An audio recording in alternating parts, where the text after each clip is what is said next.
Fala galera, beleza? Bem-vindos ao canal Master Dev. Meu nome é Thiago e hoje eu vou trazer um conteúdo mais teórico aqui no canal. Vou falar sobre a questão de nomenclatura e boas práticas na construção das URIs das APIs. Parece um pouco complexo, mas não, é bastante utilizado no dia a dia. E nesse vídeo vou explicar como que más práticas podem prejudicar o desenvolvimento da sua API.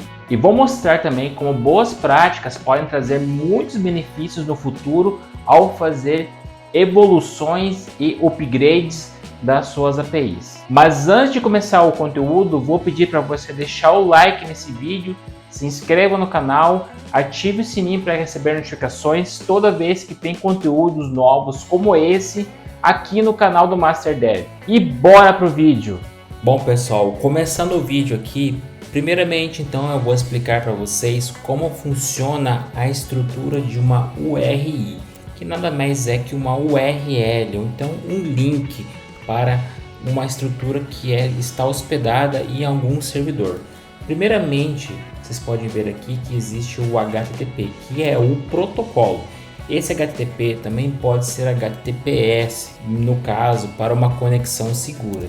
Em seguida temos dois pontos e duas barras. E aí vem o host.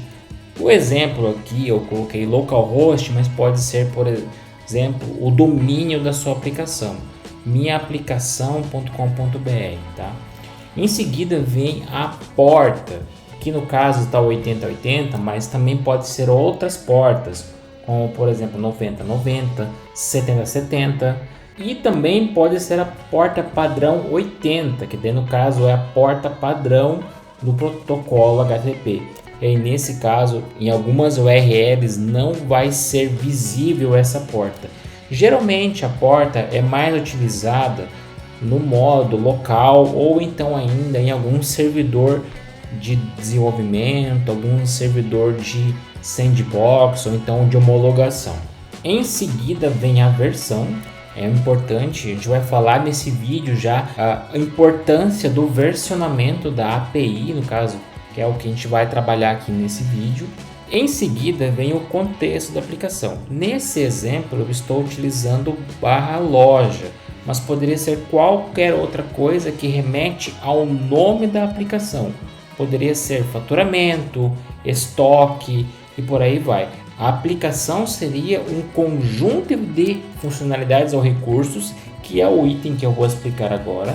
Então eu tenho, depois do contexto da aplicação, eu tenho os recursos que podem ser produtos, notas, itens, descontos, promoções, tudo que está referenciando ao contexto daquela aplicação. E em seguida eu tenho algumas outras coisas que são referentes ao próprio recurso em si, como por exemplo nesse caso aqui um ID. Então daqui para frente vem toda a parte de parametrização do que eu estou utilizando daquele recurso. Então agora eu vou começar a falar especificamente de algumas coisas para se fazer e não se fazer na hora de montar uma URI ou então uma API de alguma aplicação. Então nesse exemplo aqui eu tenho basicamente o mesmo domínio, então api.domain.com, ambos estão no protocolo HTTP.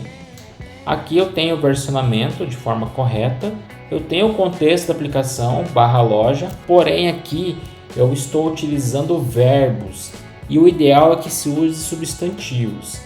E aqui no caso ainda está remetendo ao seguinte: eu estou tentando criar produtos, buscar produtos através do get produtos, atualizar preços, excluir pedidos. Então eu estou colocando verbos aqui na utilização dos recursos, quando na verdade o que eu devo fazer? Eu devo utilizar os métodos HTTP. Então quando eu vou fazer uma chamada para essa URI, eu preciso dizer qual que é o método HTTP. Então para eu poder criar um produto, eu posso chamar um post. Para eu fazer recuperação de produtos, eu mantenho simplesmente o mesmo nome e dou um get, o método HTTP get, para retornar os produtos, ou então nesse caso aqui um produto específico. Para então fazer atualização de preços, que é no caso esse exemplo aqui, eu não uso o verbo atualizar preços, eu uso o método HTTP put, e eu sei que quando eu faço uma chamada put para essa URL, eu estou fazendo uma atualização de dados. E quando eu quiser excluir um dado, eu não chamo excluir pedidos, eu passo um método HTTP delete nessa URI no recursos pedidos através aqui do order ID para fazer a exclusão de um pedido. Em seguida vem outra boa prática. Quando eu tenho parâmetros aqui na URI, eu não utilizo separação de hífen. Eu utilizo o padrão camel case. Por que disso? Porque assim, quando eu for fazer alguma chamada ou fazer alguma montagem de URL, fazer alguma documentação, ficará bem explícito que esse padrão aqui é um nome de um parâmetro. Então, tanto utilizando aqui como utilizando com query string, eu mantenho o nome camel case. Então, essa utilização aqui, essa nomenclatura, pode confundir com o recurso. Daqui a pouco eu vou falar um pouco sobre a questão de nomenclatura de nomes compostos e vocês vão ver que a utilização de hífen ela também é utilizada aqui. Então, se eu mantenho essa utilização de hífen aqui, isso pode dar algum problema. E também isso pode gerar alguns transtornos na hora de fazer alguma implementação. Esse padrão aqui pode dificultar um pouco na hora de eu criar as variáveis lá, dependendo da tecnologia que você está utilizando para desenvolver o seu back-end. Outra dica super importante é fazer versionamento da API. Por que disso? Se eu mantenho essa estrutura aqui e algum dia eu preciso fazer um upgrade dessa versão, será muito difícil eu fazer essa substituição. Vejam que se eu quiser lançar uma segunda versão de usuários, isso daqui já está comprometido.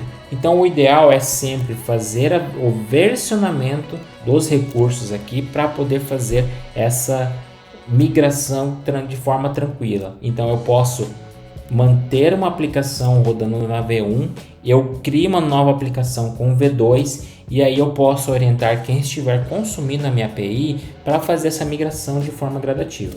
A questão do versionamento ela pode ser feita tanto aqui logo após o domínio, como também ela pode ser feita aqui na própria definição de host. Então eu posso ter v3.api.domain.com/usuários. Isso aqui também é uma forma válida de fazer esse versionamento. Dependendo de como está hospedada a aplicação, um recurso ou outro vai ser o mais utilizado, ou até mesmo como está a questão de DNS da aplicação do sistema que você estiver desenvolvendo. Também é muito importante essa questão da nomenclatura dos recursos. Então vejam aqui nesse caso que eu tenho um nome composto, gerenciamento fornecedores, meus favoritos, minhas promoções. Eu não posso fazer a definição de nome através desses exemplos. Eu nem posso utilizar o nome corrido, pois isso dificulta a leitura e o entendimento. E eu também não posso usar underline, não é uma boa prática. Qual que é a forma correta? É você fazer a separação desses nomes desses recursos através da utilização de hífen. Então isso vai ficar muito mais claro na hora de fazer a leitura de uma URL, vai facilitar bastante, pois às vezes pode gerar algum tipo de confusão. E por último aqui, não utilize nomes de arquivos no final dos recursos. Isso vai trazer complexidade na hora de interpretar a URL e para as APIs, os clientes das APIs que estiverem consumindo. Qual que é a forma correta? É você definir qual que é o content type do resultado da sua API. Então, se você vai devolver os dados em JSON, você define que o content type da sua resposta vai ser application/JSON. Se o seu resultado será um XML, você define o content type com application/XML.